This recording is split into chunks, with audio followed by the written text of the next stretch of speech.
report from Main Street Partnership, and Sarah is unable to make the meeting today. But for the record, she said to please remind everyone to fill out the survey at www.stopsimsbury.com if you haven't done it already. And please share it with others. The deadline is June 3rd. Also, she's participating in the ribbon cutting for the Roo, the new Cajun restaurant in Fiddler's Green this Saturday at 2:30. And Main Street has helped with all of her local and state permits, including the most recent provisional liquor permit. So that is a quick update from Main Street. Do we have anything from Morgan? I know she's unable to make it tonight, but do we have any updates from her? We'll report under the co-working space update. Okay, we'll wait for that. Sherm, update from the business resource librarian?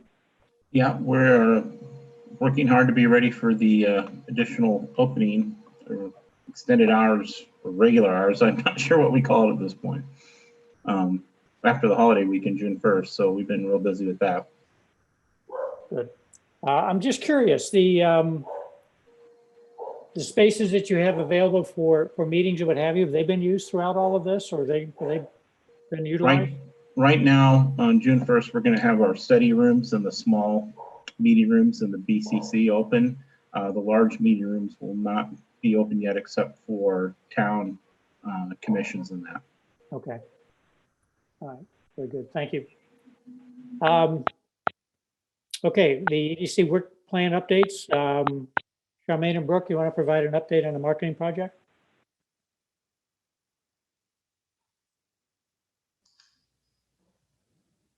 I think that Sarah, I think everybody was in receipt of Sarah's to a survey that I'm not actually sure who all of the recipients were, or if it was just sort of a mass mailing. Charmaine, do you recall who received it? I don't remember who all got it either. I mean, I don't know if everybody on EDC got it or not. I mean, we did. I think Sarah's.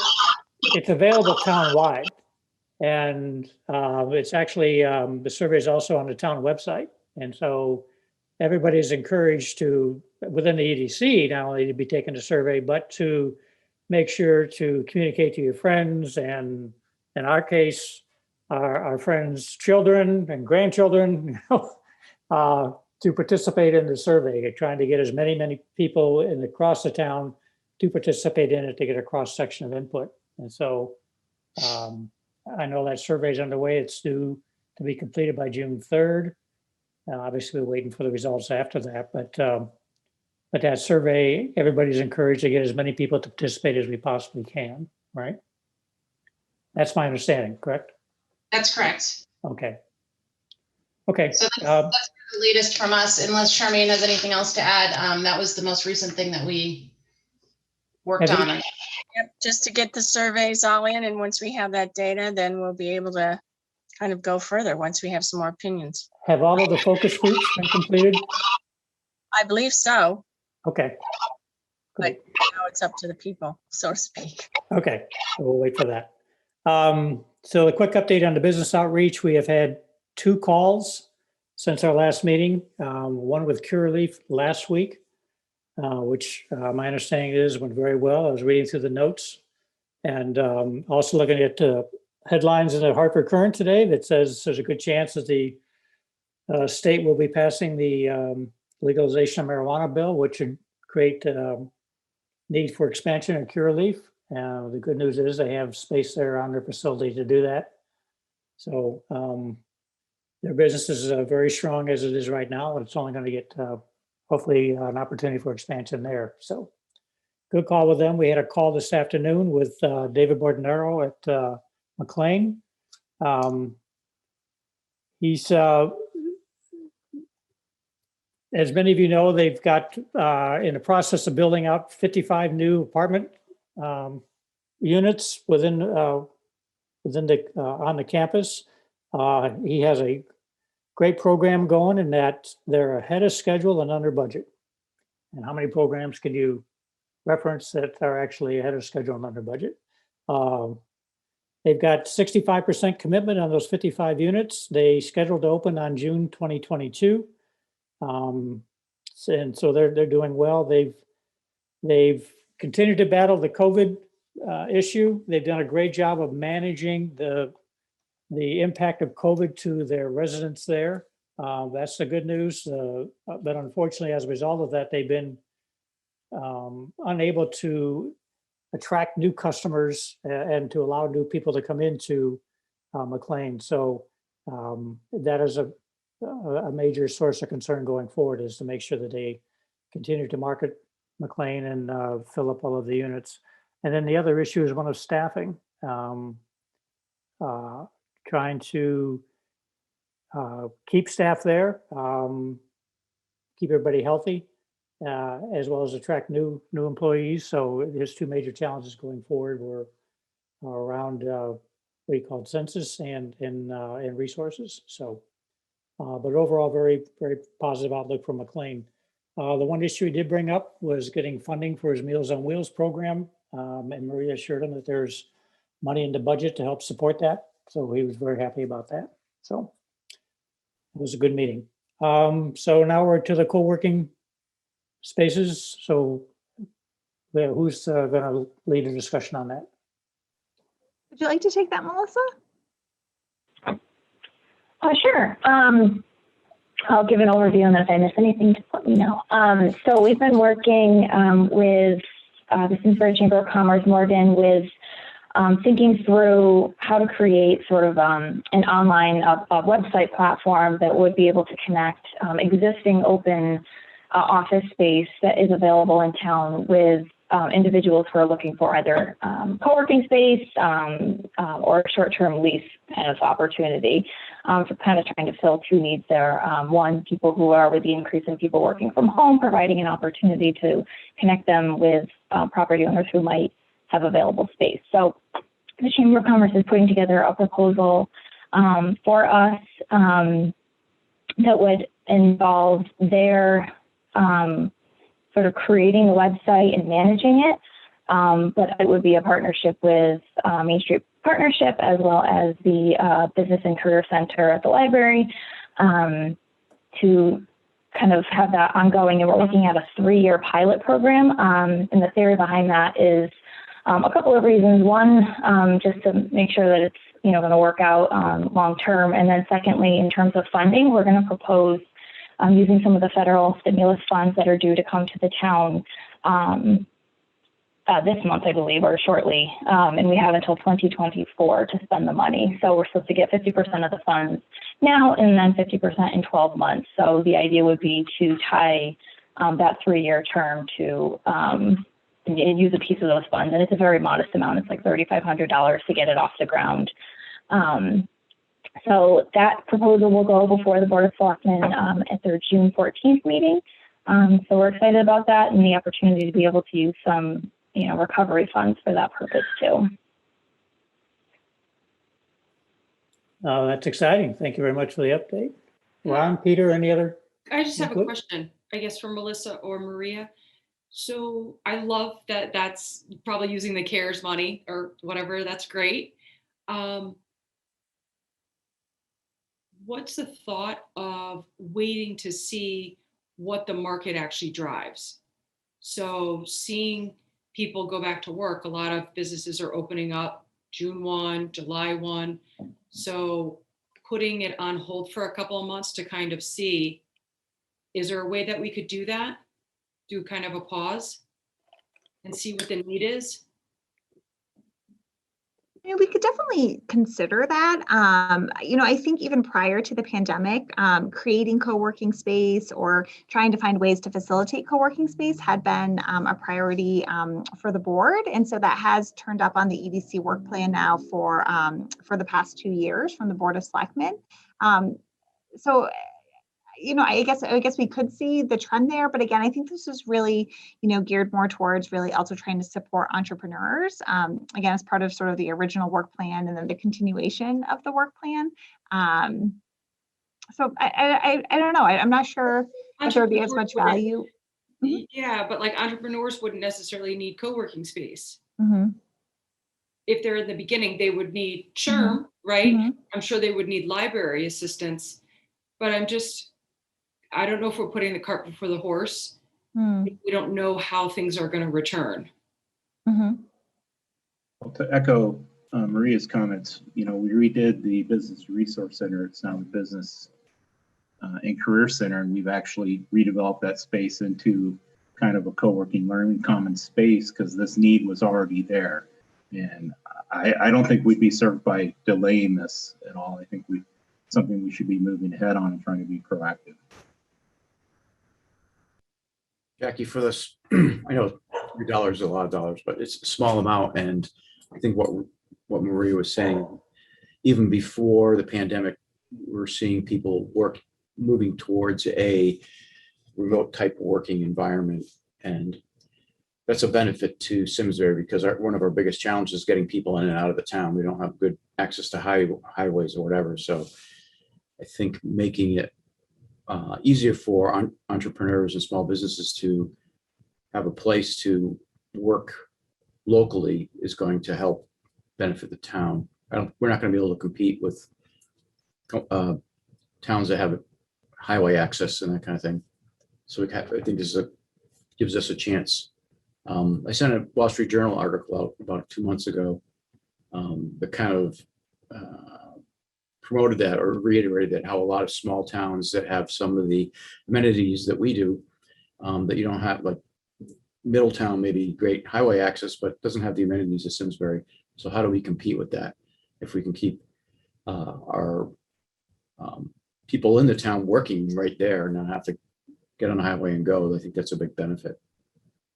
Yeah, I agree. I know there was a need prior to COVID, but now that people have changed how they're working, their spaces, we're seeing people, sell their smaller houses to get a house that actually has an office space or to get a 4th bedroom so all I'm suggesting is doing a pause. I'm not saying, you guys know I've been a proponent of the idea, but I think we should see how things shake out now.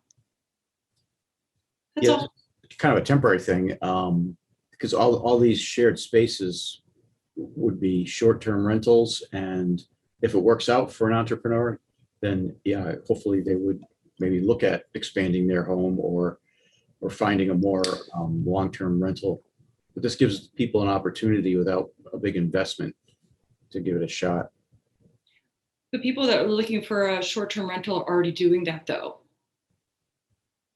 I think one of the things that'll come into play is that the limited meeting space we have in the library is in very high demand.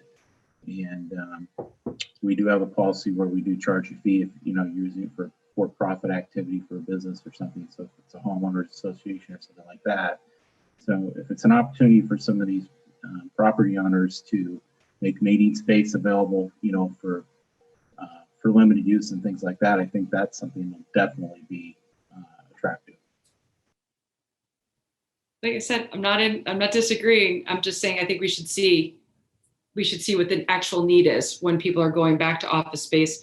If they're not going back into the office, is there a need? And I just don't think there's any harm in waiting, Well, do we want them to do that? I think we want to capture them in the town before they take off, give them an opportunity, a reason to stay.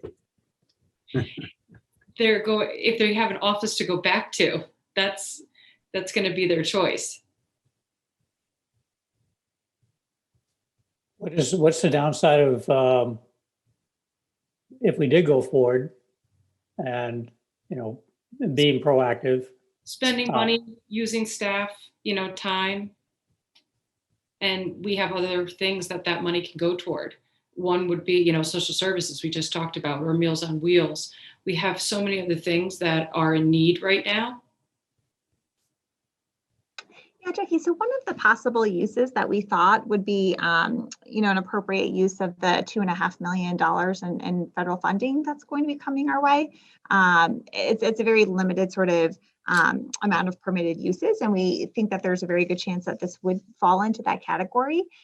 So the startup cost would be about $3,500, and then the annual maintenance cost would be about $2,500. And again, we have about a little over $2.5 million that are available to us to use within the next 3 years. So we thought that again might be like just a very good way to use those funds. So one of the permitted uses is for trying to also help businesses recover to promote economic development. And we know that a lot of both retail spaces and office spaces, right, are kind of struggling right now for getting that space rented out. So we thought that might be just a very nice potential fit for the stimulus money. Whereas there are so many things, yes, we would love to do, but there are also a lot of things that just under the guidelines, we wouldn't be able to spend those particular dollars on. So that might be one good funding source. So it wouldn't affect the general fund, it wouldn't affect our tax base.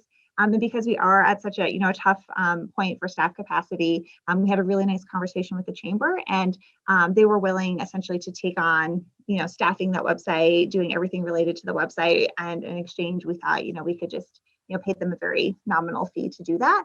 So we wouldn't have to use our IT staff to do that, which would be great because it frees up staff capacity for us. Absolutely. Yes. My concerns is staff. Yes, I really appreciate you thinking about that. Yeah. Thank you. Thank you. The money, I understand that money can be nominal. Yes. It's, again, I'm just going to say, I think we should do a pause and see what the need is. That's all. Thanks. Okay. Maria, is that grant money been spoken for? I know Jackie mentioned social services and so forth. If that's not something that grant money could be used for, I guess don't want to leave any on the table as well. So. Right. No, exactly. So, my understanding is whatever we're unable to spend of that $2.5 million within that 3-year period, we would ultimately have to return it to the federal government. So we certainly definitely want to find really, really good uses within our community to make some good investments. And there were some larger objectives. Some of the things, for example, that we learned really early on, we can't use it to fund things such as pension liabilities. We can't use it to provide tax relief. But there were certain broader categories such as housing and economic development and helping to serve vulnerable populations that we would be able to make some investments in. So it hasn't been spoken for as of yet. We're going to be having a conversation at the June 14th Board of Selectmen meeting for some potential uses. Bob, are we looking for a recommendation from the EDC or to the board on this to move forward with it as soon as possible? Is that what we want to try to get done today? Yeah, it's kind of where I was, thinking that. So how do we resolve this issue? So at the end of the day, I think you mentioned, Maria, this is going to go to the Board of Selectmen. And so ultimately we'll let them decide what they want to do. I think we have time. It's going to be, most Right. major businesses are going to be opening up here in the July timeframe. It's not like we're ready to start this project tomorrow. So, let's kind of monitor this over the next 30, 60, 90 days and kind of see where we are. I do think the office is going to be a lot different going forward, and people will be looking for flexible options. So either working from home, if not working from home, working somewhere else. We got a lot of kids in the family. I want to get out of the house. I want to do something. The more options we can give them here in town to stay here in town, work in town, the better. So I guess let's just continue to monitor the situation, and then we can make a decision at a later date on what we want to do. Does that make sense? One more thing I'd like to throw out there is we are looking at the lead time to have the website set up and get the word out and have the property owners provide the content that we're going to use to populate it. So that's something to consider also. We have, or I should say, the Chamber of Commerce, I believe, has already purchased a URL, Simsbury Works. So there isn't much stopping us going forward. And I can't remember, was it at our last commission meeting, we talked about West Hartford buying some Simsbury type entrepreneur, whatever URLs. I mean, they're out there actively competing for our for work that could be done in Simsbury. So I understand that if there's a limited amount of cash, that's what the Board of Selectmen needs to do. You guys got to look at it and say, the $3,500 doesn't fit in with the budget, and that's what you guys do.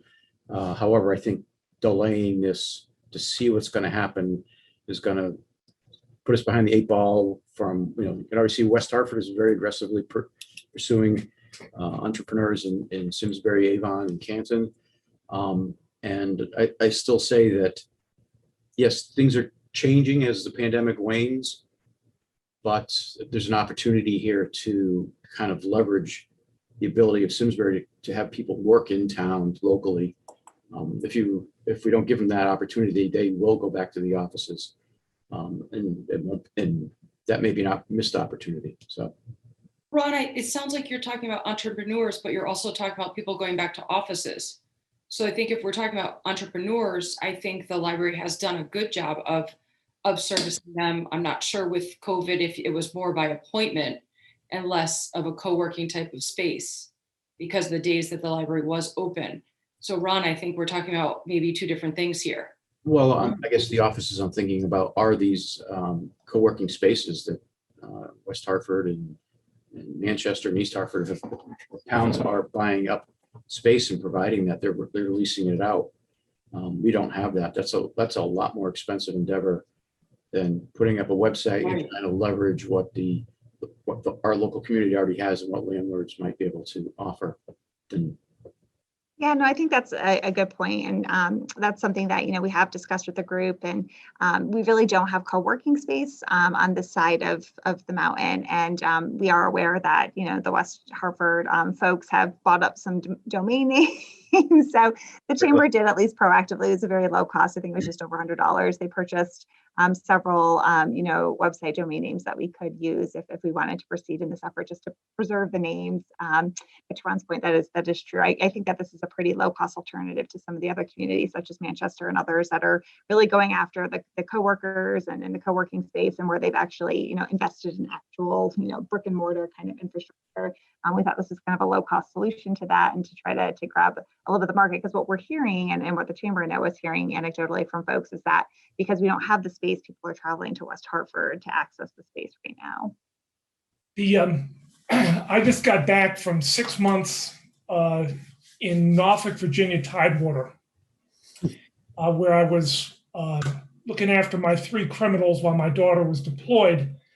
Got a chance to look around and talk to some of the people in the public libraries in Sherm. They mirrored exactly what you were saying.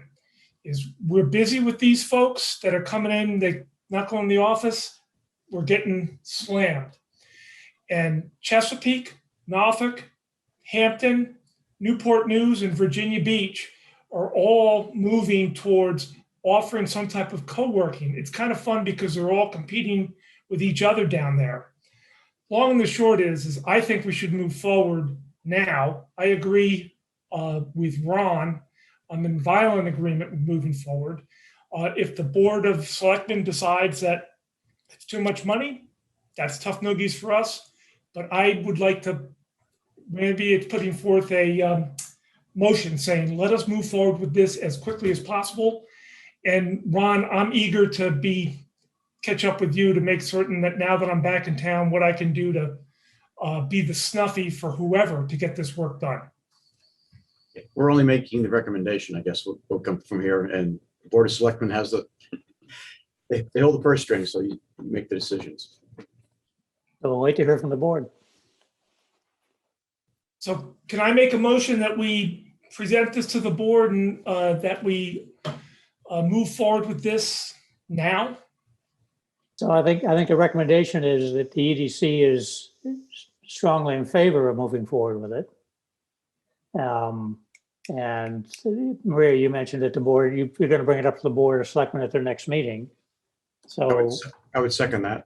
yeah. So with that as a motion, we'll vote all in favor of supporting that motion. Aye. Okay. So you have the EDC's endorsement to, we're strongly behind it, and we'll wait to hear them from the Board of Selectmen on what they want to do. That sound good? Okay, very good. Thank you. Any other updates from the work plans? Then let's move into the liaison updates. Ron, do you have an update for zoning? Any updates for zoning?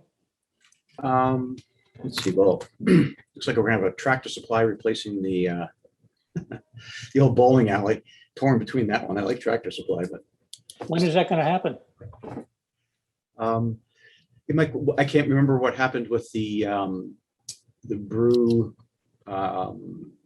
house there behind the chart house, or not the chart house, Abigail's. Did that get pushed off, or is that, or closed down? That was denied. Denied, okay. So that's about the only major things I can think of. The other thing is, it's kind of related to zoning, is working on is the short-term rental ordinance, somewhat related. Getting close to coming out with a final scope on that. And I think they're going to go for a public audience before it's finalized and voted on with the Board of Selectmen. It's been pretty open. The only thing that I see is restrictive, and I mean, there's definitely a reason for it, is whether someone who's building, home, apartment, whatever they're using as a short-term rental, if it's not their primary residence, they won't be allowed to offer as a short-term rental. I think that's kind of restrictive from my perspective. It's going to be a lot of people that have either they're moving out of state, or they ended up with an extra house. They want to use a short-term rental as an option. It's not going to be their primary residence. I've used a lot of short-term rentals on vacations. They worked out really well, and you could tell they weren't the primary residence of the people that were using them. They were really set up for, renters coming in and out. They didn't have the homeowners knickknacks all over the place, that kind of thing. So I guess that'll come up in our next meeting as a point of discussion. I'm curious, Ron, is this to kind of solidify the town's policy around Airbnb as well? Yeah, Or- so the town's or zoning ordinance, zoning regulations are permissive. So it doesn't say you can do it, then you can't. This has been kind of a hole, and they didn't really want to put it through zoning, because if it became part of the zoning regulations and it was approved, then that becomes part of the building. So once you give that building the opportunity to have short-term rentals, it goes with it. So they said, let's do it as an ordinance so that it can be turned over every time property owner changes. They can have licensing requirement that's one or every year, or every other year you have to go for a license. But it's kind of tied in with the zoning, because that's where it came from. So yes, it's definitely in regard to Airbnb, because Okay, rentals for a month or more are permitted in the zoning regulations, and that's not, you don't have to address those. The two main drawbacks I see of this are areas that have a high tourism part to them, like ski areas or areas on the shore, where people were going and buying up all those small local houses, and they were turning them into Airbnb type things, and there was no place for the residents to live.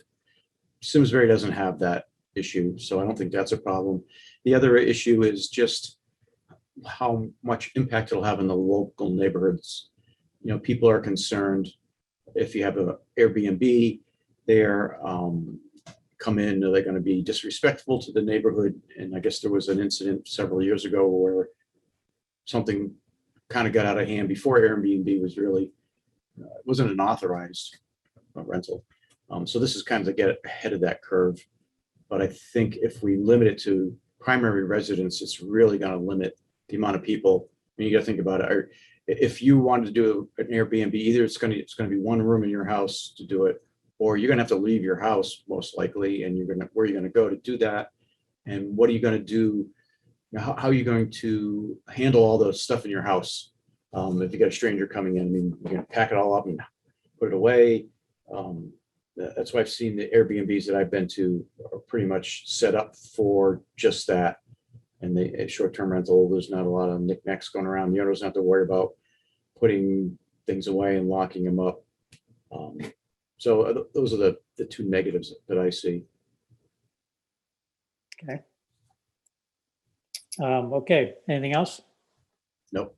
All right. So Lori is unable to make the meeting tonight. She did send me a note saying she has no updates on from the design review boards. Sustainability Commission, no updates with that. Any updates from development projects? I think that's Lori's working on that one as well. So with that, did everybody have a chance to review the minutes from our last meeting, April 28th? Any changes or updates to the minutes? Okay, do I have a motion to approve? Motion to approve. Second? Second, Second, okay. We, all in favor of the minutes, to approve the minutes? Signal, thank you. Okay, so minutes are approved. Very good. Our next meeting is scheduled now for June 23rd, is that correct? Maria, did I get that right? Yeah. At which time we'll have Mike Liddon providing us with an update.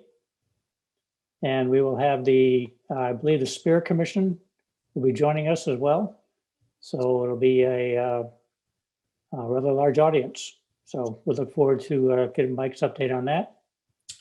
Any other Site? What's that? Live then, or we're still going to be zooming in? So thank you, Ron. That'll actually probably be our last Zoom meeting. So we're going to be doing virtual through June 27th. Okay. And then we're going to start coming back in person June 28th. There's a slight chance the executive order allowing fully virtual may remain in place through July 20th. And we have heard from some of our groups that they would like to remain fully virtual as long as possible. But for the most part, we're planning on starting to transition our folks back.